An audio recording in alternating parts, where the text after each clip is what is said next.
So welcome to this episode of my video, and I want to specially welcome you because I know that, listen, before you just continue, let me tell you, you didn't make a mistake to click this video because you are going to learn something. You are going to learn something in this video, and that title that attracted you to click this video, you are going to learn. Alright, so just before we go ahead and do whatever we're going to be doing today and be watching today's video, all right, so I want you to do something very quickly, very quickly. All right, so go over to where we have the subscribe button. If you have not subscribed to my channel, go ahead and subscribe to my channel. If this is your first time in my channel, please subscribe to my channel and also like this video.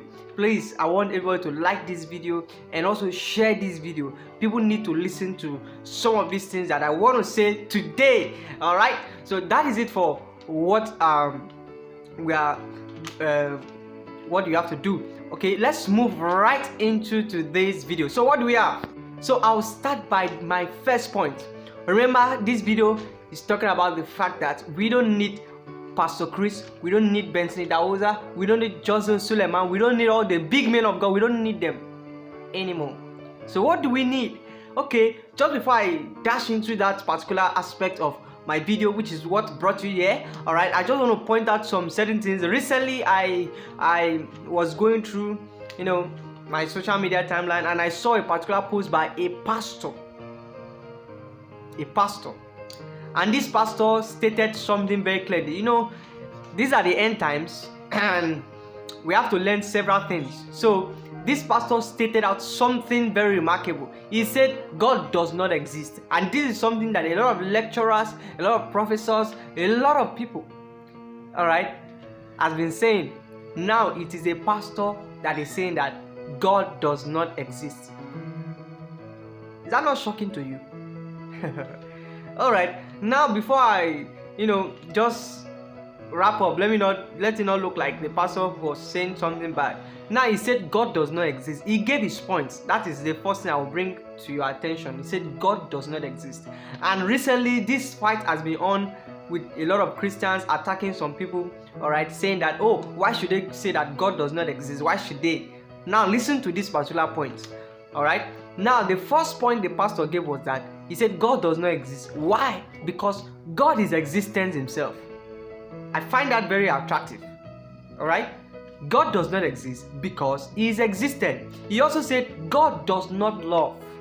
He doesn't love. He doesn't have feelings because he is love himself. Wow, what a remarkable point. He is love himself and is existent himself. So God does not exist because what is the existence? He is the existence. He doesn't love because he is love himself. Okay, and he also said that God doesn't have any light. He is the light. All right, and some of you, one of the time I did one of my videos talking about the fact that song Waymaker by Sinach is not a song for mature Christians. A lot of people were still talking against it. All right, they said that God is a waymaker. God is not the waymaker. He is the way. He stated it very clearly in the scriptures. He is the way. So this pastor stated that God does not exist. I mean, some people who want to die about this. God does not exist because he is existence himself. He does not have life because he is life himself. He doesn't have light because he is light himself.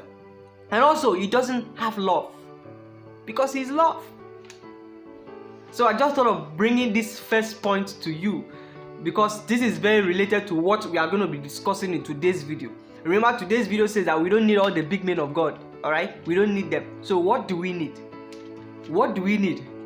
Benson, Idahosa was a powerful man of God. He did several miracles. He was a tough man, a radical man of God. A radical man of God. But let me start by giving you an example. How many of you eat a rotten food? Answer. No, do you eat a rotten food? A food that has spoiled, do you eat it? You don't. Or do you, let me not say rotten food. Do you eat food that have stayed for about 2 weeks? You don't. Do you eat food that stay for about 1 month? You don't. Do you eat food that stay for a year? You now went and carry the food out. You don't eat such food. Now, what do we need? I said we don't need all those men of God. We need you. All right? God is now the miracles the apostles did in the scriptures, they were so amazing. We praise them, they did so well. Now Benson Idahosa, he did a powerful miracle. He was a top man of God. Yes, he did several things. He was very good. But is that what we want now? Are we going to keep on telling their stories every time? What about you? What about you? Pastor Chris is a powerful man of God. He's still touching the whole world, and his story is still going beyond the earth. But is that all? What about you? What about you? We don't need them. We need you in this generation. We need you in this generation. God needs a new food. He needs new testimony. He needs your own testimony. This is what my video is all about. This is what my video is all about. Like that man of God that stated that God does not exist. Because his existence, he has did a lot of things. So all these are powerful men of God. Alright? They are in their own world and they are doing great things for God. You are in your own world. You need to do great things for God. So we don't need these men of God, but we need you.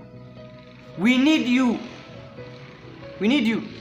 So this is what I thought of bringing to you today. If you think I was here to come and tell you that, oh, this man of God did this thing bad, because some people like bad stories. Why do people love bad stories? Why do people love bad things? I want to understand. They love, when once it is a bad thing, you will click to watch. But this particular video is not a bad thing. You have to think about it. We need you in our generation. We need you. So start creating impact as a child of God. Start it. Start winning the souls. It is your own testimony that other generation will also talk about. So if you don't do anything, what will other generation talk about? Yes, what will they talk about? So I want to thank all these men of God that have encouraged us. Benson Idahosa, Catherine Kuma. I don't know how many of you know about Catherine Kuma, a powerful woman of God. Pastor Chris, Johnson Suleiman. All these powerful men of God that did great things for God. I thank them, but we are not going to stop there. We need these our young people. You and I have to make impact in our generation, so that our generation can equally talk about us. I hope you have learned something in this video, and this video has really inspired you. So I want to thank you for watching this video, and I want to thank you for staying with me throughout this video. So if you have not yet liked this video, go ahead and like this video and share this video. Comment, let me hear your thoughts. What do you think that our generation need? What do you think that our generation need to do? All our young ministers, what do they need to do? What advice can you give to them? Comment in the comment section and I'll reply to you as you comment. Thank you for watching today's video. I'll see you in my next video.